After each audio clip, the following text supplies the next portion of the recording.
Amen. Sijui kama mnanisikia vizuri watu. Ndio. Basi ni siku nyingine njema ambayo Mungu ametupa nafasi na ametupa upendeleo wa pekee ili aweze kusema na sisi. Amen. Leo tunafunza somo la maombi ya Mkristo yana nguvu kubwa katika ulimwengu wa roho. Amen. Maombi ya Mkristo yana nguvu kubwa katika ulimwengu wa roho. Asante.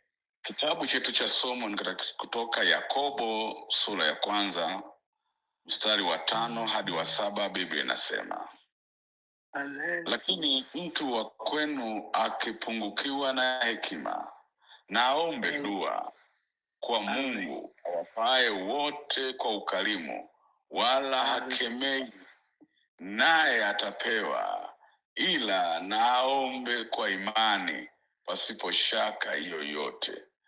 Maana mwenye shaka ni kama wimbi la bahari lililochukuliwa na upepo na kupeperushwa huku na huku. Maana mtu kama yule asidhani ya kuwa atapokea kitu kwa Bwana. Amen. Maombi, tunapozungumza maombi ni mawasiliano baina ya pande kuu mbili. Ndio. Pande ya kwanza ni maombi kwa Mungu mwenyewe. Yaani mtu au Mkristo anamuomba Mungu, na ni mawasiliano baina ya mwanadamu na Mungu ambaye huimarika katika majibu yatokayo kwa Mungu. Tunaposema maombi ni mawasiliano baina ya pande mbili, yaani Mkristo anapomuomba Mungu, anapopeleka haja na dua na sala zake kwa Mungu, huo ni upande wa kwanza. Upande wa pili, Mungu anapoamua kuyajibu yale maombi, akuleta matokeo ya yale maombi ya yule mwanadamu, huyu Mkristo anaimarika mara mbili katika maisha yake. Asante sana. Asante. Lengo la somo letu ni kuimarisha mahusiano yako na Mungu katika maombi. Ndio. Maombi ni muhimu sana, yaambatane na imani. Amen. Imani ya Yesu Kristo kwetu. Maombi yoyote yale yasipokuwa na imani ni sawa sawa na bure kwenye maisha ya mtu aombaye. Ndio. Ndio. Maombi ya imani ni yale yasiyokuwa na shaka ndani yake. Sio shaka tu, bali shaka ya aina yoyote. Maana ukiomba kwa shaka kamwe hutapokea kwa Mungu wetu. Ndio. Ukisoma kitabu cha Ibrania 11 mstari wa 1, Biblia inasema, basi imani ni kuwa na hakika ya mambo yatarajiwayo, ni bayana ya mambo yasiyoonekana. Na kumbuka kwamba maana ya neno uhakika ni kutokuwa na mashaka, kutokuwa na wasiwasi wa aina yoyote ile. Imani ni uhakika unaodhibitishia kwamba kile unachokiomba kwa Mungu unatarajia lazima kipo na kinakuja.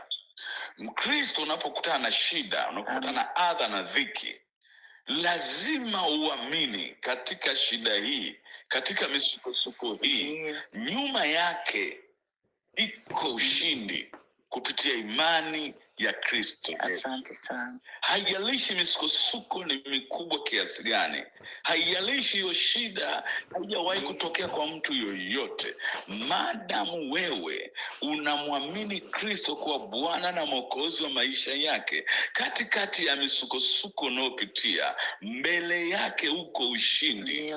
mbele yako kuna kuinuliwa tena, Asante. mbele yako kuna kurejeshewa tena kilichopotea. Ndio maana Biblia inasema miaka iliyoliwa na madumadu, miaka uliyopoteza kwenye afya yako, haijalishi miaka mingapi umelala wodini hospitalini, haijalishi umekunywa dawa kwa muda gani, haijalishi wewe huna pa kulala wala huna chakula, kinachojalisha ndani ya maisha yako umemwamini Yesu kuwa Bwana na Mwokozi wa maisha yako. Inatosha wewe kupiga hatua nyingine mbele, kwenda kumwambia Bwana, yatosha sasa, ninahitaji kile ulichokiumba kwa ajili yako.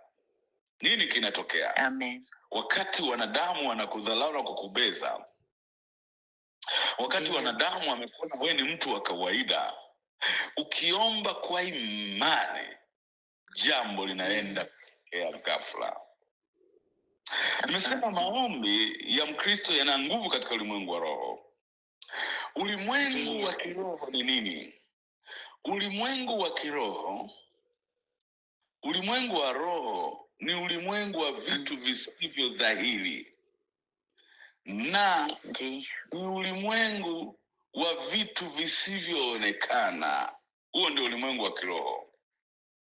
Na ulimwengu ni ulimwengu wa vitu visivyoonekana na kushikika, lakini vitu hivyo vipo halisi kabisa, na vitu vilivyopo kabisa lakini hatuvioni kwa macho haya ya nyama na damu. Ni ulimwengu ambao roho zinaishi, zinafanya kazi kama ilivyo tunavyofanya kazi katika ulimwengu wa nyama na damu, zinatembea kama sisi tunavyotembea. Bwana Yesu atusaidie sana. Bwana Yesu sana, jina la Bwana libarikiwe. Amen. Tumeona hapo katika Yakobo anasema tunapoomba tusipokuwa na mashaka, ama tukiomba tukiwa na mashaka, tunafananishwa. Anasema ni kama wimbi la bahari. Wimbi. Sifa za wimbi ni nini? Sifa za wimbi ni kufuata mwelekeo wa upepo unakoelekea. Hivyo kwa upepo ukivuma kutoka kaskazini kwenda mashariki, wimbi nalo hufuata huko huko.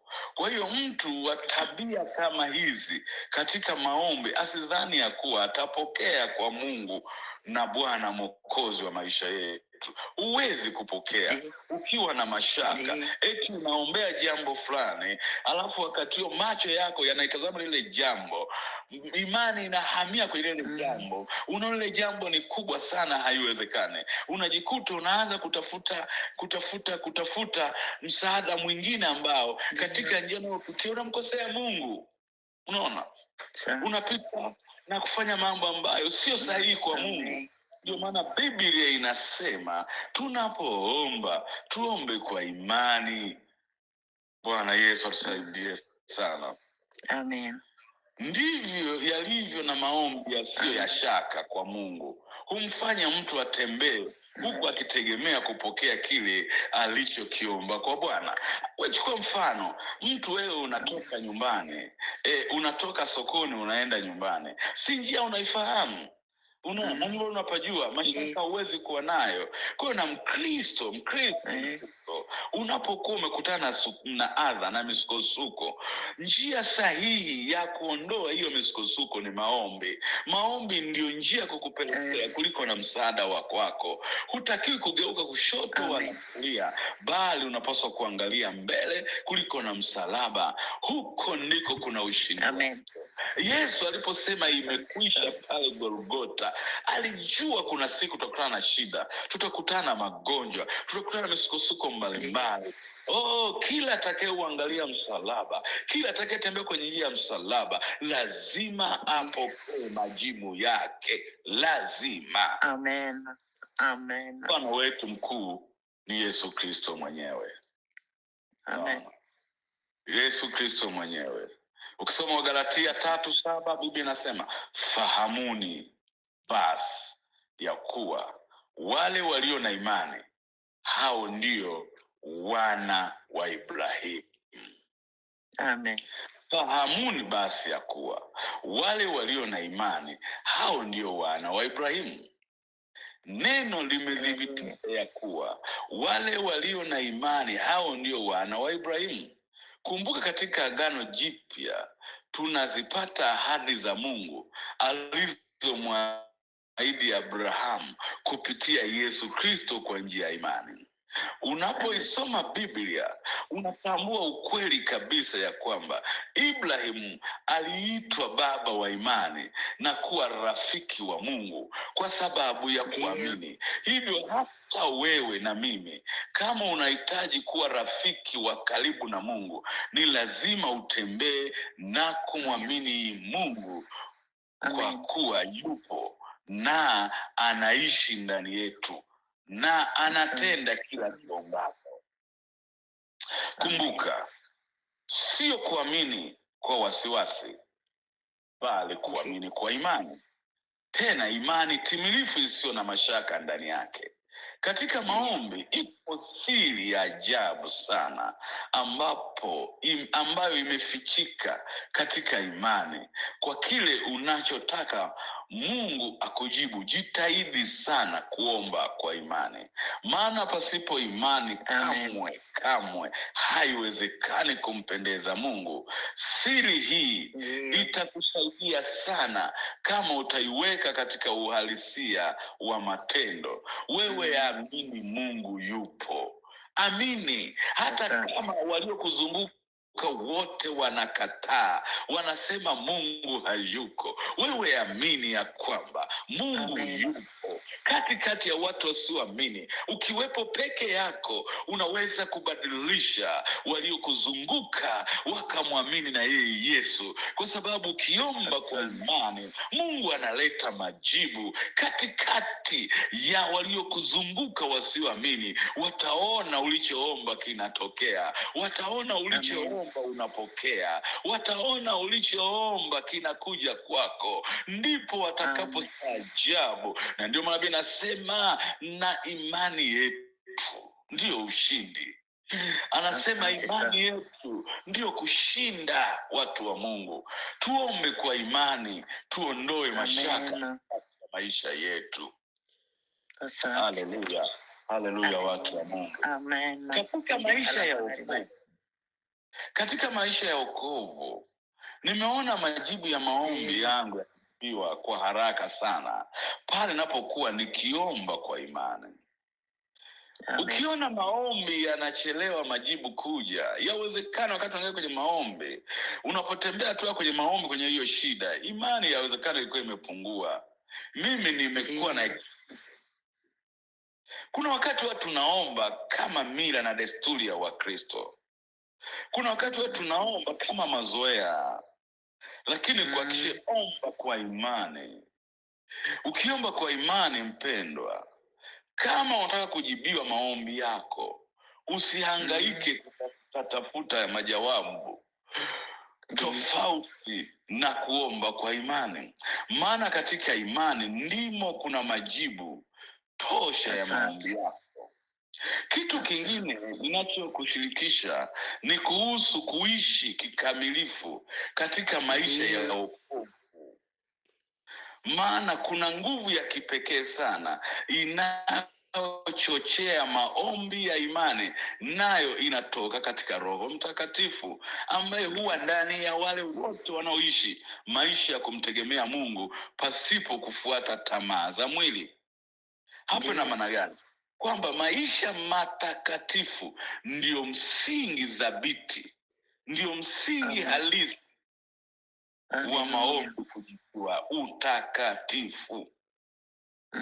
Hivyo unapoishi maisha matakatifu, Roho Mtakatifu atakusukuma kuomba kwa mzigo na kwa imani katika maombi yako yote, haswa yaliyo mapenzi ya Mungu kwako. Asante. Kuna wakati unaweza ukaomba vitu ambavyo viko nje ya mapenzi ya Mungu. Lakini ukiishi maisha matakatifu, Roho Mtakatifu akawa ndani yako, atakuongoza sawa sawa na makusudi na mapenzi ya Mungu kwenye maisha yako. Mapenzi ya Mungu kwenye maisha yangu yako tofauti na kwa mtu mwingine. Wewe katika familia, mapenzi ya Mungu kwa mume wako yako tofauti na kwenye maisha yako tofauti na kwa mtoto wako. Katika familia kila mtu ana ulimwengu wake wa kiroho, na huo ulimwengu wa kiroho yako mapenzi ya Mungu kwa kila mmoja wapo. Kwa kama kila mtu akakaa kwenye nafasi yake kwenye ile familia, mapenzi ya Mungu akashuka kwa kila mmoja wao kwenye ile familia, ngoja nikwambie matokeo yake.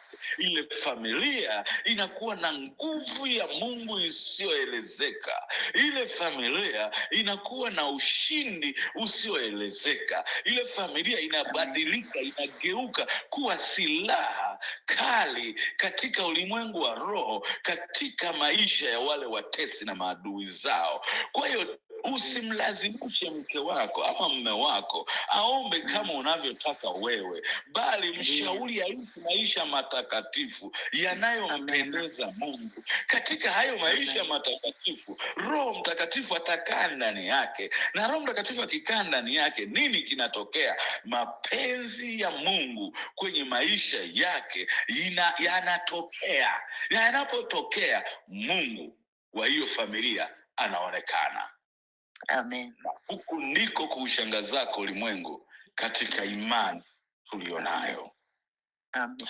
Ngoja tuangalie funguo 3 za Yesu alizotupa kuhusu maombi yenye majibu.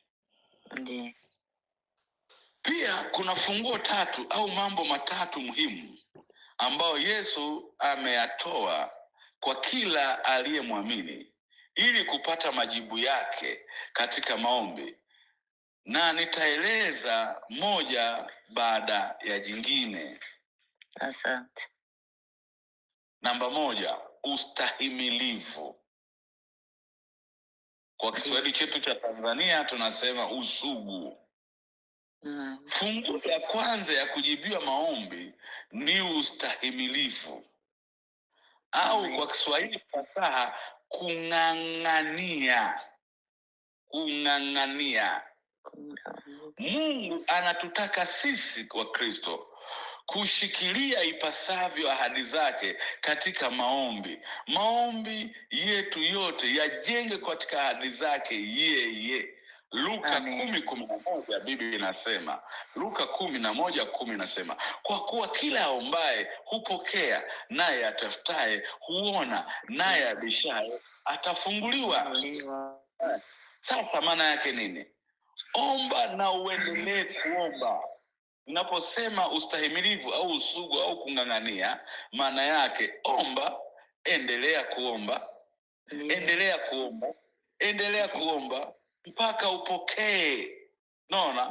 Endelea kutafuta, tafuta asubuhi, tafuta mchana, tafuta jioni, tafuta usiku, endelea kutafuta, utapata. Bisha. Amen. Na endelea kubisha mlango na utafunguliwa. Usibishe mara moja ukate tamaa. Wewe bisha. Piga hodi, piga hodi, piga hodi, piga hodi mpaka mlango ufunguke. Huko ndio ustahimili, huko ndio kung'ang'ania. Naona? Tukimwomba Mungu ameahidi kutupa, lakini inabidi tusubirie wakati sahihi wa Mungu. Maandiko yanasema yeye hawahi wala hachelewi. Ukiomba jambo usipite kwa saa hiyo majibu yake. Ng'ang'ania, vumilia, stahimili. Wewe ng'ang'ania tu, rudia na kurudia, omba na kuomba. Hata watu wakasema fanya hivi, wewe omba na kuomba, utaona majibu yatatokea. Wewe niwaambie faida ya maombi, watu wa Mungu. Niwape ushuhuda huu, ulitokea tu wiki kama 2 zilizopita. Tulikuwa na kongamano la wamama wa jimbo huko mkoa wa Katavi. Akaja mtu kwa kujificha ficha. Wakaniambia niko ofisini kwamba kuna mtu ana shida na wewe. Kaambia mwitie aingie. Alivyoingia mimi nikamwona alikuwa ni shehe wa mkoa wa kwetu. Akaniambia na shida na wewe. Akaniambia na kujua sisi Waislamu tunajua hapa pana nini. Tunajua maombi yako yanavyojua, tunafahamu. Ananiambia mimi hapa ninakwenda kwenye operation, tumejadiliana familia. Naona kabla sijaenda kufanyia operation, daktari alisema kwamba operation hii kuna mambo mawili kwa umri wako, lazima utakufa, kupona ni sehemu ndogo. Tumesema tuje kwako tuombee. Ndio maana nimekuja mlango wa nyuma huku, uone nguvu ya maombi katika ulimwengu wa roho. Nikamwambia sawa, njoo.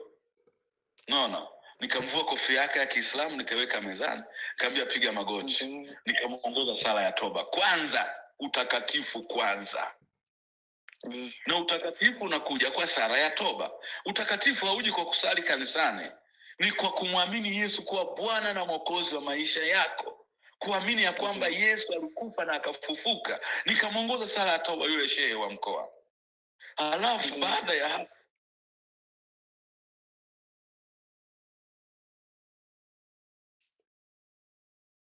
network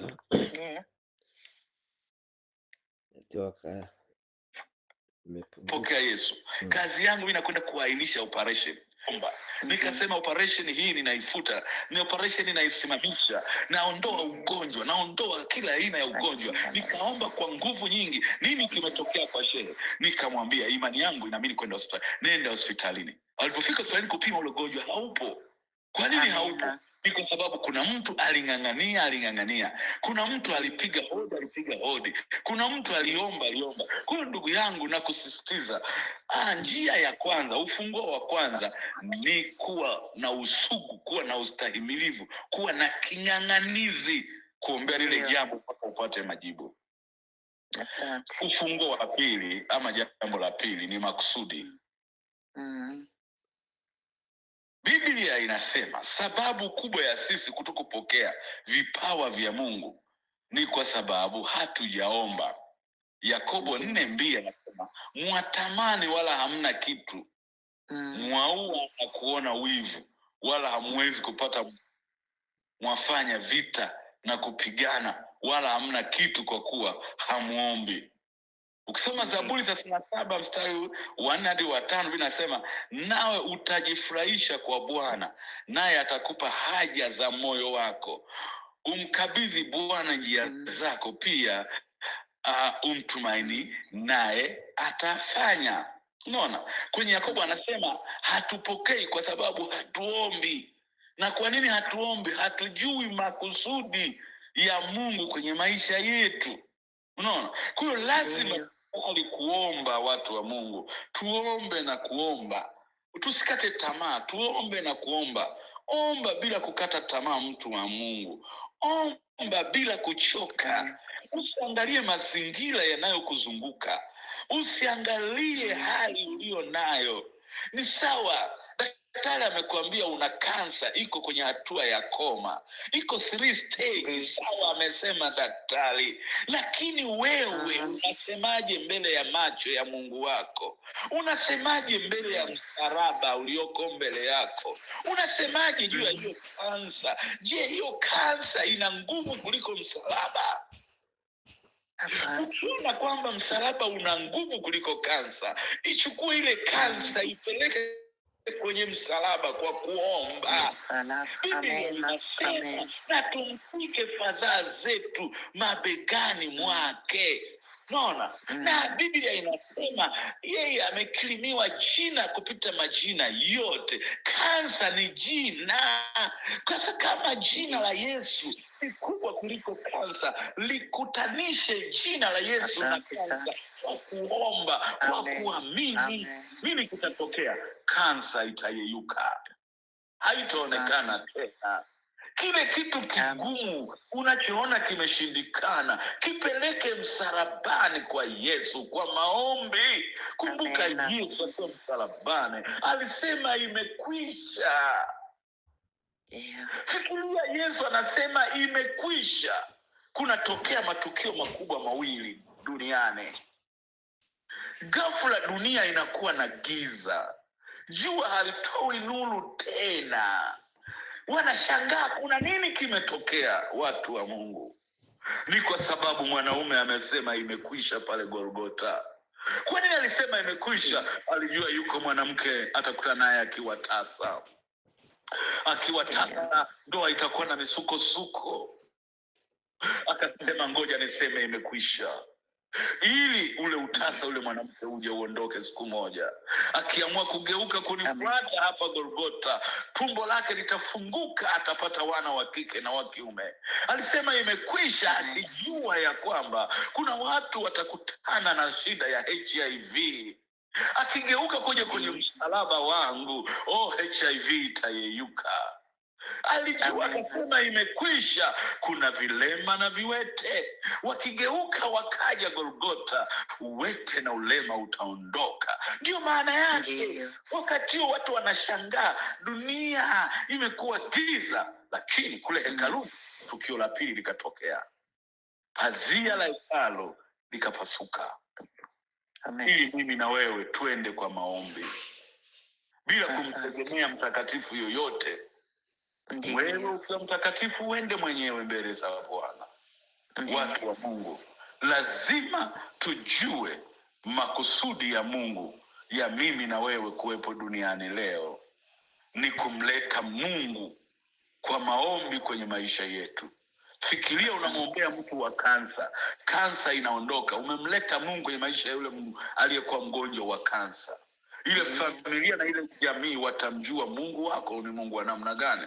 Lazima tujue kusudi la Mungu kuwepo sisi duniani, ili Mungu aonekane akiishi kwenye maisha ya watu. Amen. Bwana Yesu asifiwe sana. Amen. Funguo ya tatu au jambo la tatu, mahusiano na Baba. Kitu cha muhimu sana kwenye maombi yenye majibu ni mahusiano mazuri na Baba wa mbinguni.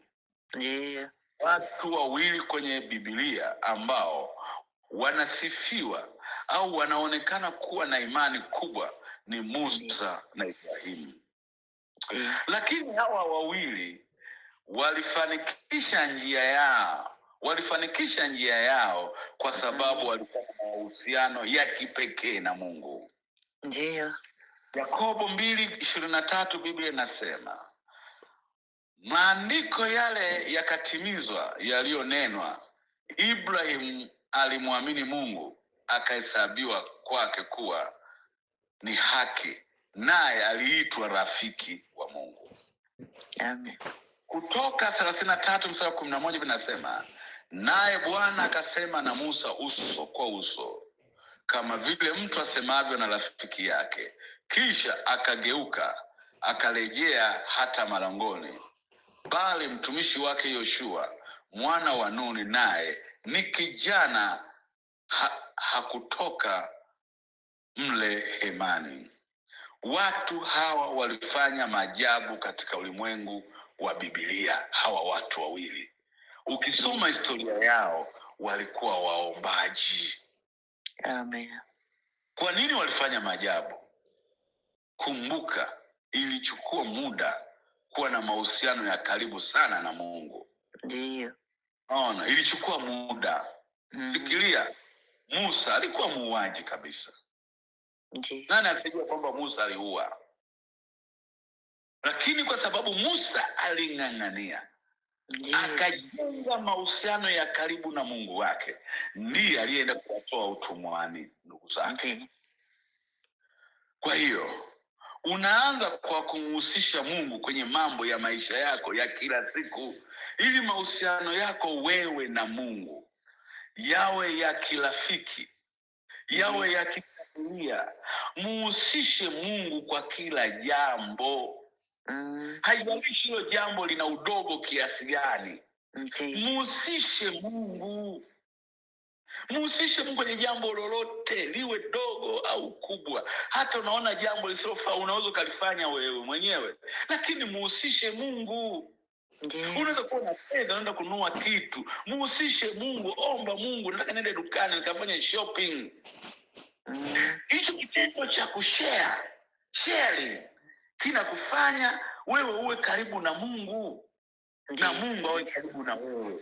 Anaona heshima yako, thamani yake kwake ni kubwa. Tenga muda Tenga muda maalum kwa ajili ya usomaji wa neno la Mungu. Soma Biblia. Naona, anza kuombea rafiki zako, ndugu zako, jamaa zako. Pia kumbuka kumshukuru Mungu kwa yale ambayo anajibu kila siku. Ndio maana watu wa Mungu, hizi dayare hazikuja kwa ajili ya viongozi wa serikali au wanasiasa. Dayare zipo kwa ajili ya watu wa Mungu. Kila jambo unaloomba liweke kwenye maandishi. Ndio maana kuna dayare ndogo na kubwa. Maana yake kama uko hivi unakuwa na kadari kadogo ka mfukoni, umeomba jambo fulani, liweke tarehe, saa na mahali ulipoomba lile jambo. Mungu akijibu litiki. Alafu chukua muda ukamshukuru Mungu. Mwambie asante, tumejibu na hili. Kwa na lile utalijibu. Unaona? Hiyo yote inajenga mahusiano yako wewe na Mungu. Unaona? Amen. Amen. Unaona watu wa Mungu? Haya, omba. Unaona? Ombea marafiki, ombea familia badala ya kulaumu. Watu wanalaumu ndugu na jamaa. Sijui ulevi umezidi, sijui wachawi umezidi. Sisi kama Wakristo hatukuumbwa kulaumu. Hatukuumbwa kunyoshea watu vidole. Achana nayo, hiyo kazi sio yako. Mimi na wewe tumeumbwa ili tuwaombee watu watoke kwenye njia mbaya. Unaona, tuwaombee wahitaji, Bwana wafungulie milango. Tuwaombee watu waliokata tamaa, Bwana watie moyo. Asante. Tuwaombee hao wanaotumia madawa ya kulevya. Tuwaombee hao wauaji ili Bwana roho yake ingie ndani yao.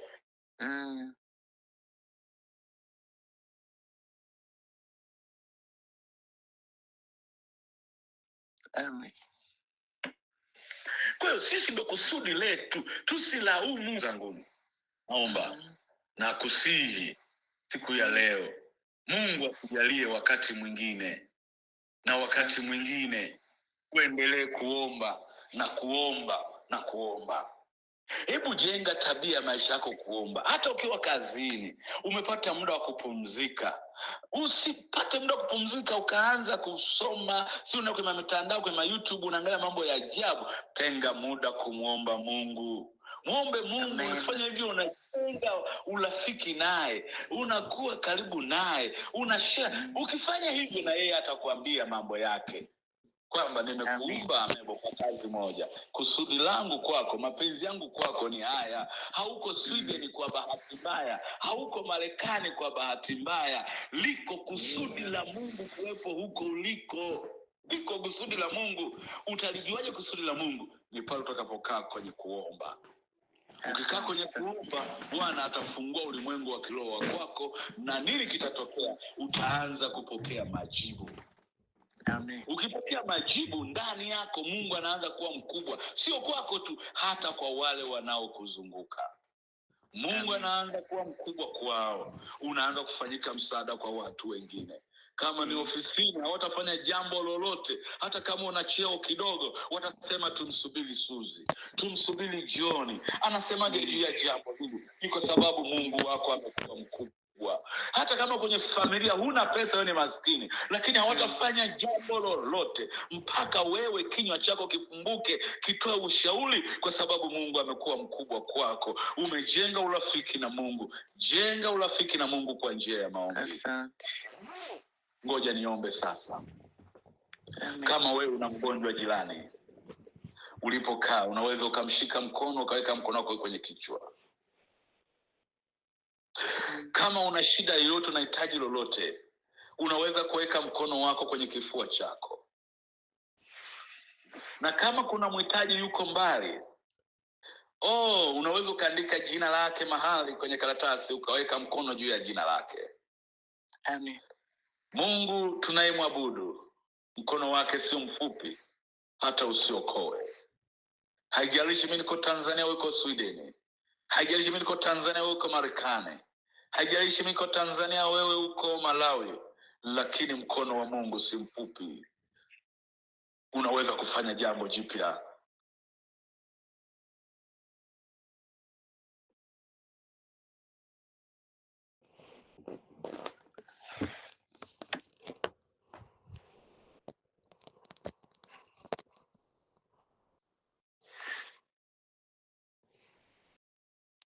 network.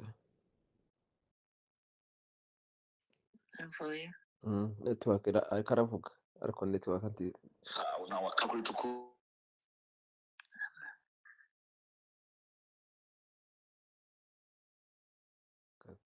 tuangalie kama atarudia, amekatika kidogo.